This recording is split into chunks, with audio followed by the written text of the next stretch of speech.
माझं नाव रमेश गोविंद चव्हाण, बजरंगनगर चिकलठाणा। बजरंगनगर ह्या एरियामध्ये पहिलं एकदम अंधार राहायचा आणि चोर हे ते पूर्ण म्हणजे चोरी हे पहिले भरपूर काही व्हायची, रोज येण्याचे ते यायचे रोज। पण आता ह्या लाईट लावल्यामुळं तेव्हापासून बजरंगनगरमध्ये व्यवस्थित म्हणजे कधी आपण येऊ शकतो।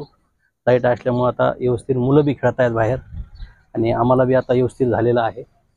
त्यासाठी मी आभार मानतो की हे लाईट लावल्यामुळं ह्या बजरंगनगरमध्ये हे जे गुन्हेगारी हे जे काही चालू होती पूर्ण बंद झालेले आहे। आता महानगरपालिकेच्या अंतर्गतमध्ये लावण्यात आल्यामुळं व्यवस्थित झालेला आहे बजरंगनगरमध्ये। बजरंगनगर चिकलठाणा इथून राहण्यासाठी आहे।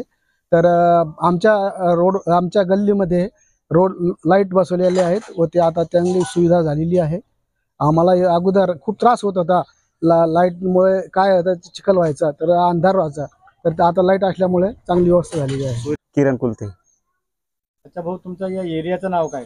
बजरंगनगर। इथं भाऊ आता जे इथं आम्ही पाहतो इथं स्ट्रीट लाईट लावलेले आहेत महानगरपालिकेने, तर कसं वाटतंय तुम्हाला?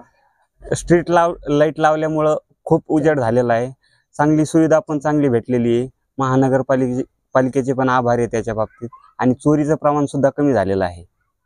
लाईट नव्हत्या त्यावेळेस तुम्हाला काय असुविधा होती, काय त्रास होता? खूप अंधार होता, कुत्र्याचा पण खूप त्रास होता। लाईट लावल्यामुळं भरपूर काही म्हणजे एकदम उजेड वगैरे झाल्यामुळं एकदम व्यवस्थित वाटतंय सध्या। आता रात्री बेरात्री जसं तुमची लहान मुलं वगैरे स्त्रिया वगैरे बाहेर निघू शकतात का आता? हो, आता निघू शकतात। काय शिवाजी सोसे, कुठे राहता तुम्ही? बजरंगनगर मध्ये। बजरंगनगर चिकलठाणा। हा, चिकलठाणा।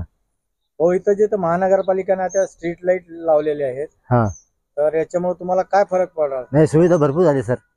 हे सुविधा झाल्यामुळे त्याला उजेड झाल्यामुळे आता सगळे प्रॉब्लेम सॉल्व झाले। अच्छा, जेव्हा लाईट नव्हत्या या एरियामध्ये तेव्हा तुम्हाला काय अडचणी होत्या? अंधार होता जिकडे तिकडे, अंधारामुळे काय होत होतं? त्रास होता जाण्याने त्रास। Subscribe now and press the bell icon. Never miss an update.